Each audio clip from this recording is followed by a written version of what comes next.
Assalamu alaikum wa rahmatullahi wa barakatuh. Bonjour mesdames et messieurs et merci si vous nous rejoignez sur votre journal de 15 heures. Et voici les principaux titres. Une importante réunion portant sur la riposte de la prolifération des variantes SRAS-COVID-2. Actualité internationale aux États-Unis, une nouvelle vague de chaleur frappe l'ouest du pays.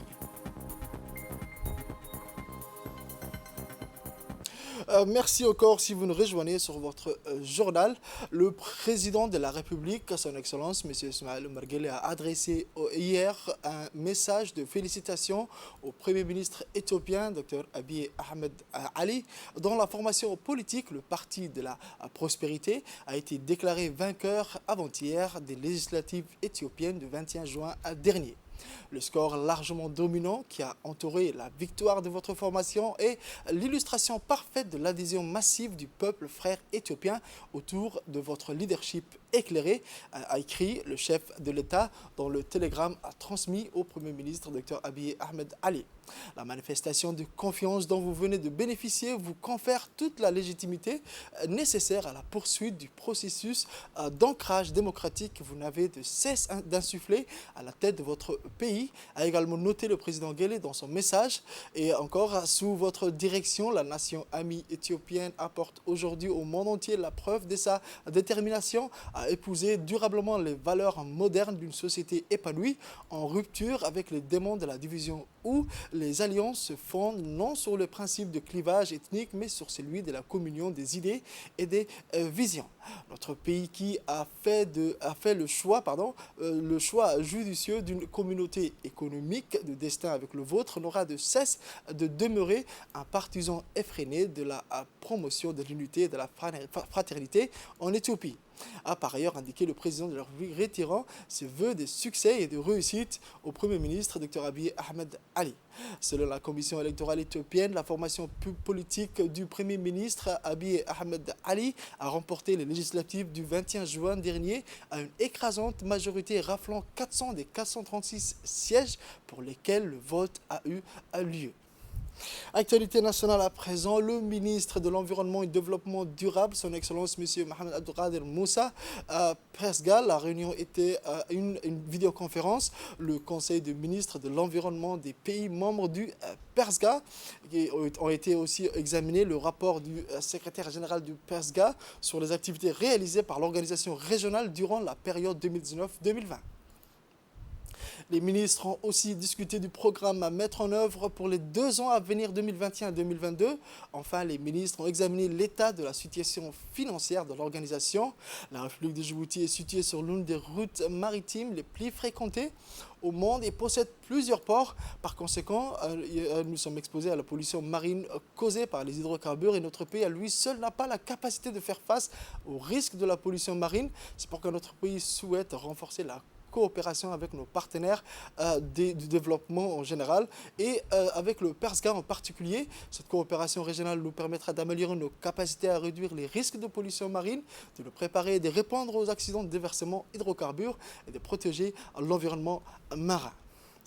Dans un discours adressé à l'occasion de la 19e session du Conseil des ministres de l'Organisation régionale pour la conservation de l'environnement de la mer Rouge et du golfe d'Aden, le ministre de l'Environnement et du Développement durable, son Excellence M. Mohamed Abdelkader Moussa, a martelé que le gouvernement djiboutien accorde une grande importance à la conservation de l'environnement en général et de l'environnement marin en particulier, en participant aux efforts internationaux et régionaux dans ce domaine, ainsi que le pays continuera son soutien aux efforts du Persga à réaliser ses objectifs de conservation de notre environnement marin et de consolidation de l'approche développement durable. Le ministre a mentionné dans son discours que la République de Djibouti est située sur l'une des routes maritimes les plus fréquentées au monde et possède plusieurs ports et que par conséquent le pays est exposé à la pollution marine causée par les hydrocarbures et le pays à lui seul n'a pas la capacité de faire face au risque de la pollution.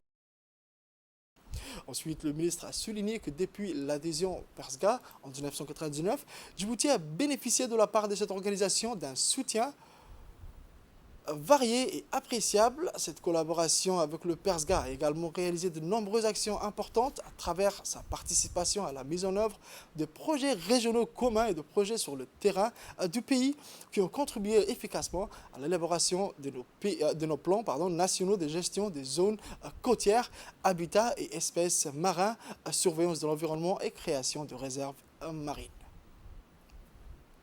Dans le cadre de l'élaboration de la politique nationale de l'enfant, le ministère de la Femme et de la Famille, avec l'appui de l'UNICEF, a organisé ce matin un atelier de validation de la politique nationale de la petite enfance au Palais du Peuple. Cet atelier a été présidé par la ministre de la Femme et de la Famille, Mme Mouna Ousmane Aden. La politique nationale intégrée de la petite enfant constitue un cadre approprié de rationalisation des efforts du gouvernement, de la société civile, du secteur privé et des partenariats en développement pour une grande efficacité des interventions en faveur du jeune enfant. Cet atelier a pour but de renforcer la promotion et la protection des droits de l'enfant à Djibouti. Cette mission aura deux objectifs.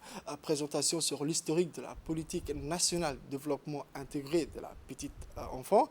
Présentation de la politique et de la note plaidoyer. Cet atelier a vu la participation de la représentante de l'UNICEF, Mme Melva Johnson, la représentante du PNUD, Mme Fatima El-Cher, et les partenaires de développement, à savoir du FUNIAP, USAID, et les cadres des ministères multisectoriels ainsi que l'UNFD.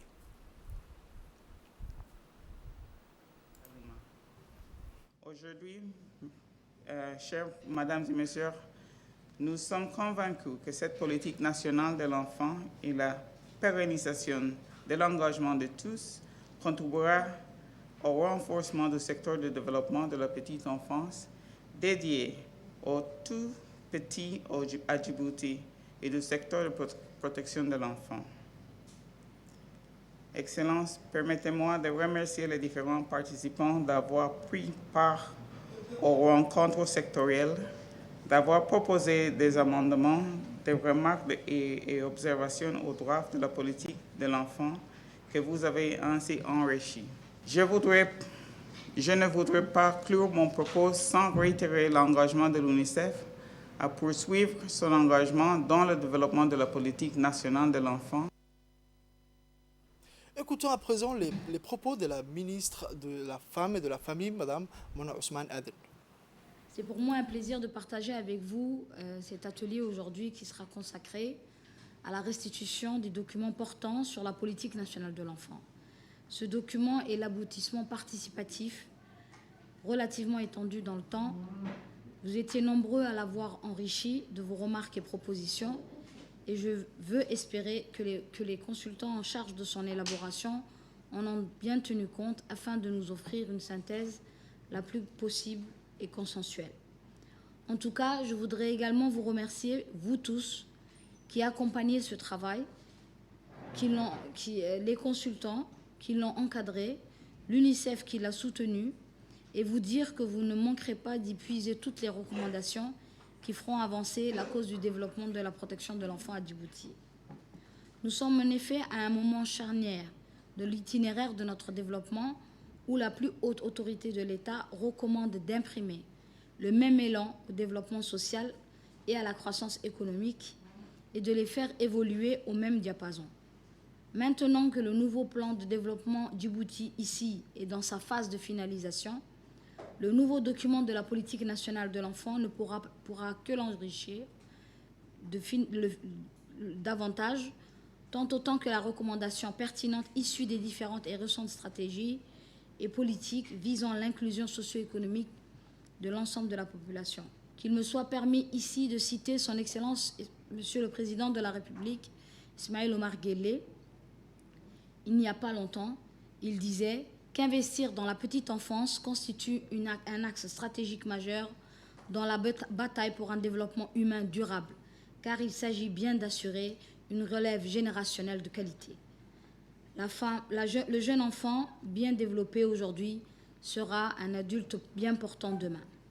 Également, notre chère Première Dame, Mme Khadra Mahmoud Haïd, grande militante de la cause des femmes et des enfants, n'en soulignait pas moins que, je cite, « le développement intégral de l'enfant, dès le sein de sa mère à l'âge de 6 ans, est une étape cruciale pour sa vie.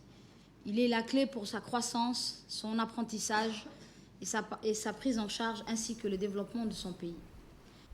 Toujours dans la capitale de Djibouti-Ville, la direction générale de la garde-côte djiboutienne, CIS à l'Escale, a accueilli dans la journée du 11 juillet 2021 une cérémonie de signature de procès verbal de discussion sur le projet de développement de capacités en matière de prévention d'infection et d'intervention d'urgence de la garde-côte sous l'influence du Covid-19 entre la garde-côte djiboutienne et l'agence japonaise de coopération internationale.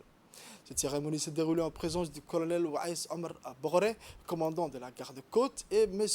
Kuneda, le représentant résident de la JICA à Djibouti. Dans le cadre de ce projet, la garde-côte djiboutienne va réceptionner un don constitué de 3 ambulances et de 3 camions-citernes afin de renforcer les capacités d'intervention d'urgence de la garde-côte qui intervient sur l'ensemble du domaine maritime. Dans une allocution prononcée lors de cette cérémonie, le représentant de la JICA a réaffirmé la disponibilité du Japon dans la lutte contre la pandémie du Covid-19 afin de lutter contre la propagation de cette pandémie et a tenu à saluer les succès éclatants de la République de Djibouti qui a réussi à maîtriser cette pandémie. Pour sa part, le colonel Waïs Omar Bogore a tenu à souligner que ce projet est une nouvelle démonstration de l'excellence des relations entre le Japon et la République de Djibouti en général et entre la garde-côte et la JICA en particulier. La concrétisation de ce projet s'ajoute aux autres réalisations en formation, dons, d'équipements et exercices conjoints menés par la garde-côte avec ses partenaires japonais. Ce samedi 10 juillet à 10h30 a eu lieu dans la salle de réunion du Conseil régional d'Ali Sébié une cérémonie de signature d'une convention de partenariat entre l'AVAS, agence de voirie d'Ali Sébié, et l'AGCD, association des jeunes du château d'eau d'Ali Sébié. La cérémonie était placée sous la houlette du vice-président et le président par intérim du conseil régional de la ville d'Ali Sébié, M. Nouh Saïd, et du préfet adjoint, M. Khadar Idriss, le directeur de l'AVAS, M. Radouane Aden Aynan, et M. Suleiman Elmi Khayat, président de l'AGCD, ont paraphrasé cette convention devant les invités de marque. Cette convention fixe les règles de collaboration et de travail au commun sur la problématique de la collecte des déchets ménagers de la ville d'Ali Sébié et plus particulièrement dans le quartier Château d'eau d'Ali Sébié. Cette convention fixe les règles de collaboration et de travail au commun sur la problématique de la collecte des déchets ménagers dans la ville d'Ali Sébié et plus particulièrement dans le quartier de Château d'eau. L'ensemble des intervenants ont souligné que la propriété est l'affaire de tous. Le vendredi 9 juillet, l'association El Lauréat Grand Prix Chef d'État distingué aux femmes.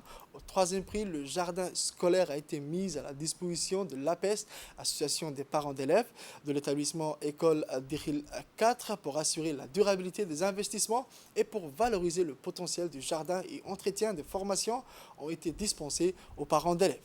L'objectif des jardins scolaires est d'aboutir à un menu réalisé exclusivement avec des produits locaux, autonomisation de la cantine, améliorer l'état nutritionnel des élèves à travers d'oignons, des tomates, des aubergines, des betteraves, des oignons et des poivrons du moment que l'eau est disponible.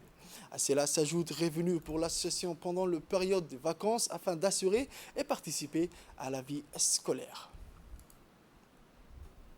Actualité internationale, comme j'ai mentionné dans les titres, une vague de chaleur dangereuse va affecter une grande partie de l'ouest des États-Unis avec de probables températures records, a averti dimanche le service météorologique national. Le thermomètre s'est élevé durant le week-end dans la majorité de la façade pacifique ainsi que dans les larges zones à l'intérieur des terres à l'ouest des Rocheuses. Selon le service météorologique national, Las Vegas a égalé son record absolu en atteignant 47,2 degrés Celsius. Le mercure ne devrait que peu baisser dans la ville tandis qu'il pourrait culminer à 52,2 degrés Celsius dans la vallée de la mort en Californie, connue pour être le lieu le plus chaud des États-Unis. En tout, plus de 30 millions de personnes sont concernées par ce bulletin d'alerte à la chaleur ou par une mise en garde, a déclaré samedi le service météorologique national, ajoutant que les températures élevées, particulièrement dangereuses et les conditions sèches devraient se poursuivre. Cette nouvelle vague de chaleur intervient moins de 3 semaines après la précédente qui a touché l'ouest des États-Unis et du Canada à la fin juin, entraînant des records chaleur, causant affilés dans les provinces canadiennes du Colombie-Britannique. C'est tout pour cette édition de 15 heures. Merci de nous avoir suivis et restez avec nous pour le suite du programme.